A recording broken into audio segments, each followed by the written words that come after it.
Bonsoir tout le monde, Johnny Martin avec vous pour les prochaines 30 à 45 minutes. D'abord, je veux m'assurer, est-ce que tout le monde m'entend bien? Est-ce que vous allez bien? Alors, on va commencer par la première question. Est-ce qu'on m'entend bien? 5 sur 5, excellent. Est-ce que vous allez bien? Hein, ça, c'est la deuxième chose la plus importante ce soir ici. Est-ce que vous allez bien? Excellent. Est-ce que vous avez envie de voir quelque chose de nouveau ce soir? Excellent, parce que moi aussi. Alors, avant de démarrer le webinaire, j'aimerais m'adresser à tous les boomers qui sont présents ou qui vont réécouter en rediffusion. C'est très important les informations que je vais vous partager ce soir. Pour ce qui est de l'aventure de trading, c'est toujours quelque chose qui va continuer d'être offert à travers Boom Direct. Pour ce qui est de la Boom Éducation, alors je ne sais pas si vous avez remarqué le vidéo de M. Swan Xeri ce matin, à l'aube du réveil, vous avez dû voir la vidéo de Swan. Je ne laisse rien de côté, je ne mets rien de côté. J'ai donné tout simplement tout le pouvoir à Swan de pouvoir diriger cette belle société-là d'éducation, société qui va être extraordinaire, qui, je ne crois pas, peut fonctionner à l'intérieur de Boom Direct. Et c'est pourquoi on est en train de faire tout le travail nécessaire pour sortir le programme de Boom Éducation de Boom Direct, que ce soit un programme à part entière, avec sa propre entité, son propre marketing. Donc, vous allez voir, c'est un concept extraordinaire que je remets entre les mains de Swan, qui va gérer ça avec brio, j'en suis certain. Et je vais continuer évidemment de le supporter, de l'appuyer. Je vais toujours être derrière avec mes équipes de programmeurs, mes équipes marketing. Donc, on va continuer à donner beaucoup d'énergie à la structure. Mais vous comprendrez que moi, personnellement, je dois absolument faire ce que j'ai toujours fait, mettre l'énergie au bon endroit. Et présentement, ce que je dois vous expliquer, que je dois m'exprimer, pourquoi cette décision, eh bien, il y a 4 ans de ça, j'ai un ami à moi qui a démarré sa propre ferme de mining pour le minage des crypto-monnaies. Ça fait maintenant 4 ans. C'est un ancien collègue de travail avec qui j'ai travaillé il y a une dizaine d'années. Et puis, à venir jusqu'à maintenant, vous savez, ça fait 1 an, même un petit peu plus un an et demi, que je suis à la recherche de trouver le programme idéal pour les boomers, parce qu'on va se dire les vraies choses. Lorsqu'on était un crowdfunding publicitaire, 80% des membres de Boom Direct ont aucun filleul. Hein? 80% des membres de Boom Direct n'ont aucun filleul, donc ce ne sont pas des développeurs d'équipe.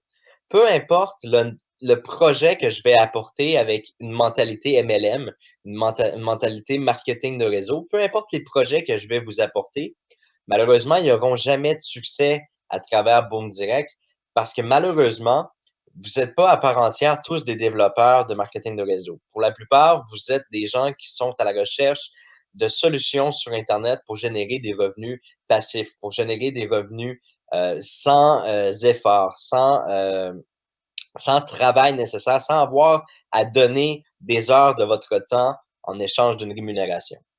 Alors, ça fait 1 an et demi que je suis un peu dans un combat à essayer de trouver la meilleure façon de générer des revenus à travers Boom Direct. Et jusqu'à maintenant, je n'avais pas ni les relations, ni l'expertise, ni l'expérience nécessaire pour pouvoir vous offrir quelque chose de profitable, de rémunérateur, tout en restant dans le volet légal. Alors oui, maintenant, ce que j'ai à vous annoncer aujourd'hui, c'est que je vous apporte une solution qui est 100% passive, 100% passive, aucun recrutement nécessaire. Euh, vous allez en avoir pour tous les goûts ce soir. Vous allez voir, ça va être un très beau webinaire que je vais partager avec vous. C'était très important pour moi de trouver l'élément qui allait faire en sorte que Boom Direct puisse perdurer dans le temps, même avec le type de clientèle qu'on a. Parce qu'on va se dire la vérité, on va se dire les vraies choses. Boom Direct ne possède pas une clientèle MLM, mais possède vraiment une clientèle cible pour des systèmes de revenus passifs. Alors, jusqu'à maintenant, j'ai essayé de faire plusieurs choses innovatrices, notamment le copy trading, notamment la boom éducation. J'aurais pu arriver encore avec 2, 3 autres projets qui sont vraiment dans la tendance technologique, dans la tendance du marketing relationnel, un plan de compensation révolutionnaire. Peu importe ce que je vais apporter à la clientèle de Boom Direct, ça ne va pas fonctionner. Ça ne va pas coïncider parce que vous êtes pas ce type de clientèle-là. Alors, je suis vraiment heureux ce soir d'avoir, je ne sais pas si c'est grâce au fait que ma petite princesse est venue au monde, mais j'ai renoué les liens avec un ancien ami qui possède sa ferme de mining depuis 4 ans, qui a une expertise extraordinaire là-dedans. Et on parle de la plus grande ferme de mining ici au Canada, au Québec, à Montréal. J'ai une chance extraordinaire, j'ai une chance en or de pouvoir collaborer avec lui, j'ai une chance en or d'avoir de l'espace alloué pour pouvoir aller s'établir là. Alors aujourd'hui, j'ai l'honneur et je suis vraiment très heureux de pouvoir vous offrir une opportunité qui est 100% passive et qui reste dans mes périmètres et mon paramètre de légalité. Alors, les choses, on aurait pu vous proposer plein de systèmes de rev share, de fonctionnements différents, mais on n'avait rien à venir jusqu'à maintenant. J'avais pas les relations ou les contacts professionnels pour amener Boom Direct à ce niveau-là. Et puis là, heureusement, c'est tombé du ciel. J'ai les relations pour le faire. Tout est déjà en place pour on est en train de mettre tout ça en place. Alors, j'ai le plaisir de vous présenter le volet Boom Mining, le mining en toute transparence. Pourquoi le mining en toute transparence? C'est que depuis que je m'y intéresse, depuis peut-être les 2 derniers mois, j'ai constaté qu'il y a énormément de sites Internet qui proposent du mining ou du cloud mining ou de doubler son capital en Bitcoin, etc. Et pour la plupart des sites, on atterrit vers aucune infrastructure informatique matérielle qui produit réellement du mining. Alors, on parle beaucoup de simulation de mining. Les gens ont très peu de confiance. Les sites sont en chinois, en polonais, en grec. C'est très dur. En allemand, beaucoup de sites en allemand. À travers ça aussi, il y a des sociétés de cloud mining qui existent, évidemment, puis des sociétés qui sont respectables aussi. Je suis pas en train de dire que tout est illégal, mais ce que je vous dis, c'est que j'ai vu énormément de projets où ce que la confiance, elle est très peu établie et on a peur de prendre position, de prendre un mouvement à travers ça. Alors, le mining en toute transparence chez Boom Direct, mais vous savez très bien, en tant que PDG, Johnny Martin, j'ai toujours été à 100% transparent. Je suis un livre ouvert. Vous avez connu les hauts, vous avez connu les bas. Quand ça allait pas bien, vous le saviez, j'étais là. Quand ça allait bien, vous le saviez, j'étais là aussi. On était 3 mois, il y a 2 ans, à être en arrêt complet d'activité, le temps de faire une migration. Et pendant ces 3 mois-là, j'étais tous les mercredis avec vous, au rendez-vous, au combat. Je vous ai jamais laissé tomber et je vous laisserai pas tomber aujourd'hui non plus. Et je vous arrive avec une solution qui, je crois avec vraiment profondément que ça va vous apporter ce que vous désiriez depuis aussi longtemps. Alors, on va démarrer sans plus tarder. Alors, Boom Direct possédera sa ferme de mining localisée à Montréal, au Canada.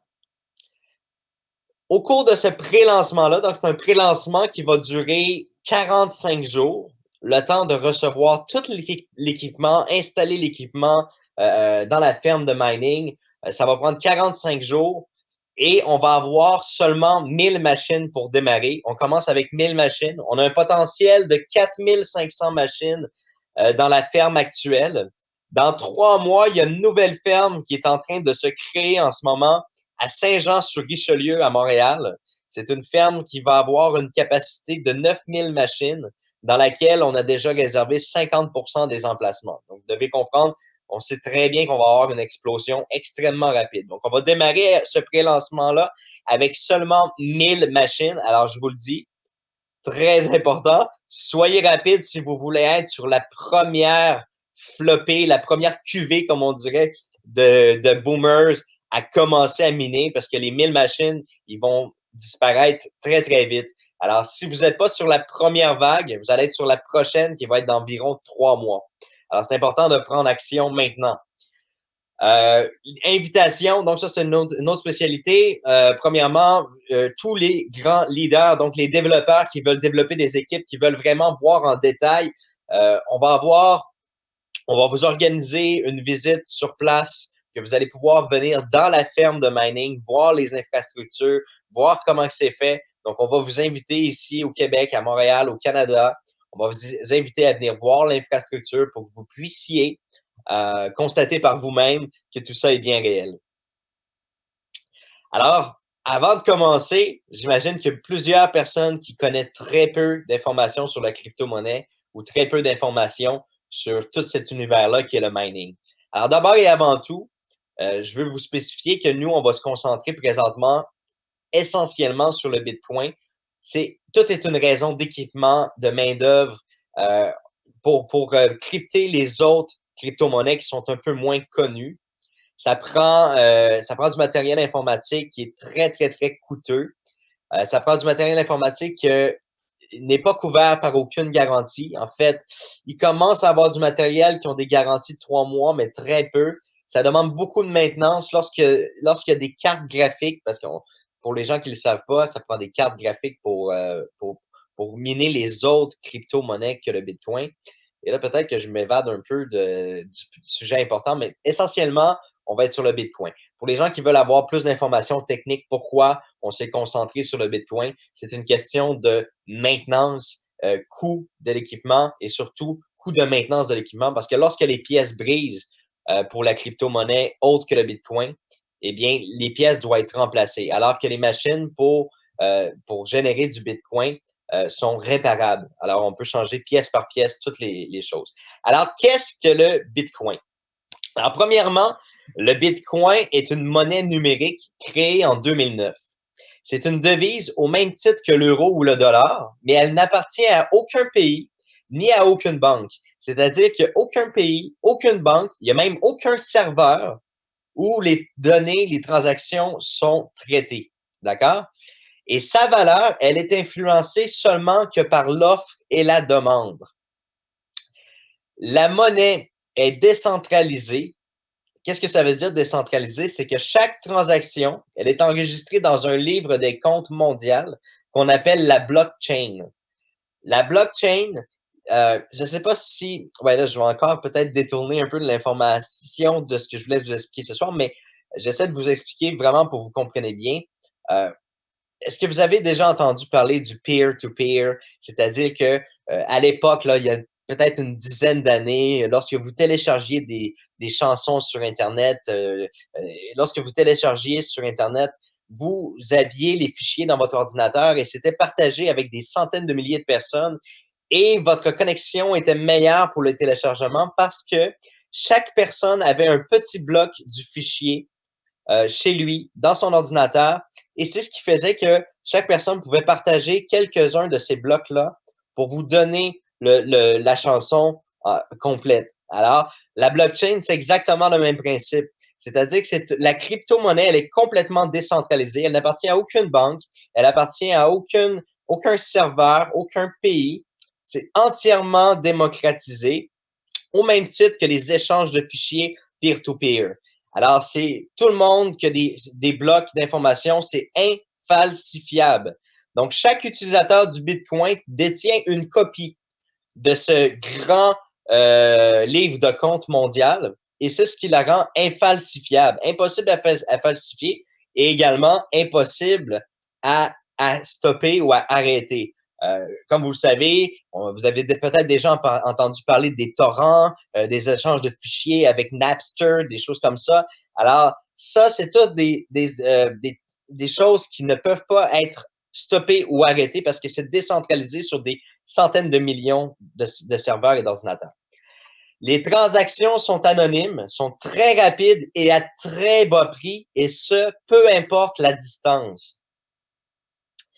Alors, si on parle un peu d'innovation, quels ont été les grands changements importants dans ce monde, dans notre génération qu'on a connue, que ce soit nos précédents, notre génération actuelle ou notre génération future? Alors, avant, évidemment, les gens se déplaçaient avec des chevaux, des calèches. Maintenant, aujourd'hui, les gens se déplacent en voiture. Alors avant, notre façon de communiquer, notre façon d'échanger de l'information avec des gens à distance, on devait passer par les voies postales. Alors c'est encore un peu comme ça aujourd'hui, c'est pas encore complètement évincé, mais on s'entend que maintenant, en quelques secondes, on peut envoyer un courriel à quelqu'un ou envoyer un chat avec les réseaux sociaux, Facebook. Alors, vous voyez, dans le temps, et à aujourd'hui, on passait par les voies postaux et maintenant on passe par les voies électroniques. Alors, c'est exactement la même chose qui est en train de se passer, un immense transfert, un immense changement, une innovation planétaire. Hein, vous savez, les banques, la blockchain est en train de devenir ce que la poste était pour les courriels, ce que les calèches étaient pour les voitures. Alors, la blockchain va être ce que d'actualité par rapport aux banques dans le passé. Alors, le secteur bancaire n'a pas évolué. La crypto-monnaie va révolutionner l'industrie au même titre qu'Internet a révolutionné notre façon de communiquer. Est-ce que vous êtes d'accord que maintenant, on peut communiquer avec l'ensemble de la planète en quelques secondes, peu importe la distance où on est? Alors, si on prend l'exemple des banques ici, bien, les banques, ils prennent des millions de dollars ou des millions d'euros en frais de transaction en dépit des citoyens. Des millions de personnes dans le monde, encore aujourd'hui, n'ont pas accès aux banques. Et je vous donne un des meilleurs exemples ici au Québec, au Canada. Il y a beaucoup de gens qui viennent de l'Afrique, du Gabon, de la Tunisie, qui viennent étudier ici au Québec, au Canada, dans nos écoles, qui viennent acquérir de l'expérience, des travails. Et ils sont constamment dans les Walmart ou dans les endroits spécifiques où il y a Western Union, avec des frais de 20-25%. Ils viennent travailler ici au Québec, au Canada, ils envoient de l'argent à leur famille, en Tunisie, au Maroc, etc. Ça passe par Western Union avec des frais de 20-25%. C'est incroyable qu'encore en 2017, les gens n'aient pas accès aux banques. Des millions de personnes n'ont pas accès aux banques. Les devises perdent la valeur à cause de l'inflation de la vie. L'argent ne vous appartient pas, elle est prise en otage. Elle est dans des comptes bancaires et depuis peu, je ne sais pas si tout le monde a remarqué, mais depuis peu, sur les contrats de soit vos comptes bancaires, les contrats de vos prêts, les contrats de vos investissements, vos comptes, vos livrets A, vous pourriez avoir des intérêts négatifs. C'est-à-dire que si la banque elle est en déficit, elle peut aller dans votre compte bancaire se saisir des intérêts négatifs. La crypto-monnaie, c'est des frais dérisoires. Les frais servent de récompense aux mineurs qui valident les transactions. Et ça, je vais vous en parler un petit peu plus tard, mais je voulais en parler avec vous ici. Alors, la crypto-monnaie, on parle de frais dérisoires. Et ces frais-là servent de récompense aux mineurs qui valident les transactions. C'est accessible à tous, c'est anonyme, n'importe qui peut créer, c'est anonyme ou identifié, c'est à votre choix. N'importe qui peut créer un compte en quelques secondes. Ça prend de la valeur avec le temps, donc évidemment, on est présentement, vous avez connu le monde du courrier et le monde de la communication Internet. Hein? Lorsqu'on a entendu parler d'Internet pour la première fois, on n'était pas aussi impressionné. Maintenant, aujourd'hui, on peut dire que Internet a complètement dominé la planète. Alors, c'est quelque chose qui prend de la valeur, effectivement. Et vous avez le contrôle total de vos fonds. Alors, c'est complètement décentralisé des banques. Vous avez le contrôle total. Alors ici, je vous donne un petit exemple avec un transfert d'argent international pour environ un montant de 1000 euros. Alors, avec un virement bancaire, ça vous aurait coûté plus de 30 euros de frais de transaction et des délais de 3 à 5 jours ouvrés. Encore en 2017, on parle de frais et de délais de 3 à 5 jours ouvrés, alors que les transferts en Bitcoin ou en crypto-monnaie prennent quelques minutes et coûtent environ pour un montant de 1000 euros. On parle ici d'environ 3 centimes de frais pour cette transaction-là. Quand même incroyable, non? Alors, si on parle ici de l'évolution, excusez-moi, de la valeur du Bitcoin de 2009 à 2017. Alors, en 2009, la valeur de 1 Bitcoin était même pas de 1 centime. On parle même pas de 1 centime. En 2010, le Bitcoin valait 7 centimes. Un Bitcoin valait 7 centimes. En 2011, 1 dollar. En 2012, 7 dollars. On parle quand même d'une croissance incroyable. En 2013, 100 dollars. 2014, 500 dollars. En 2015, petite correction, 2015, on a démarré avec 450 dollars la valeur de un seul Bitcoin. En 2016, 650 dollars et aujourd'hui, en 2017, plus de 4000 dollars. Et là, on a explosé les 4500 dollars US pour un seul Bitcoin. Et vous savez, vous prendrez un billet de 1000 dollars ou 1000 euros, puis vous essayerez de le déchirer en plusieurs parties et vous essayerez de donner un petit coin de ce 1000 euros-là à quelqu'un et il va vous dire, mais qu'est-ce que tu fais là? Ça n'a aucune valeur. Alors, qu'est-ce qui est très intéressant, c'est que le Bitcoin peut être vraiment fractionné en des millions de parties. Alors, une fraction d'un Bitcoin, c'est comme prendre une pépite d'or et de prendre une fraction de cette pépite d'or-là. Alors, un Bitcoin peut être fractionné en millions d'unités. Alors, on peut envoyer un 0,0001 unité à quelqu'un. Alors, c'est fractionnable.